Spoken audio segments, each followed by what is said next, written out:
धोखा देके चल गई लू ससुराल में। म्यूजिक बाय मीठू बाबा बिलासपुर। धोखा देके चल गई लू ससुराल में। धोखा देके चल गई लू ससुराल में। धोखा देके चल गई लू ससुराल में। सुधर न देहलू जिंदगी के हर हाल में। सुधर न देहलू जिंदगी के हर हाल में। धोखा देके चल गई लू ससुराल में। धोखा देके चल गई लू ससुराल में। सुधर न देहलू जिंदगी के हर हाल में। सुधर न देहलू जिंदगी के हर हाल देके में। चल गई लू ससुराल में। धोखा देके चल गई लू ससुराल में। सुधर न देहलू जिंदगी के हर हाल में। काहे फसौलू नैया के तू जाल में। काहे फसौलू नैया के तू जाल में। सुधर न देहलू जिंदगी के हर हाल में। सुधर न देहलू जिंदगी के हर हाल में।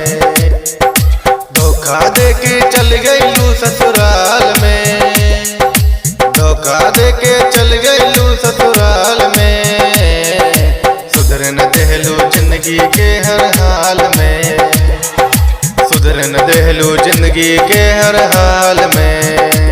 धोखा देके चल गई लू ससुराल में। सुधर न देहलू जिंदगी के हर हाल में। प्रेजेंटेड बाय सनाया फिल्म्स। म्यूजिक बाय मीठू बाबा।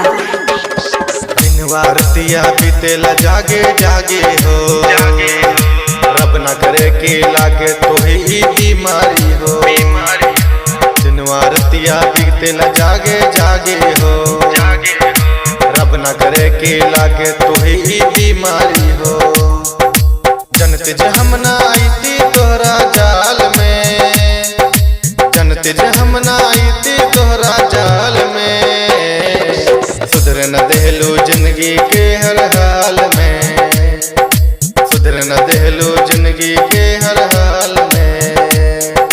सुधर न देहलू बीज के हर हाल में। सुधर न देहलू बीज के हर हाल में। धोखा देके चल गई लू ससुराल में। धोखा देके चल गई लू ससुराल में। सुधर न देहलू जिंदगी के हर हाल में। सुधर न देहलू जिंदगी के हर हाल में।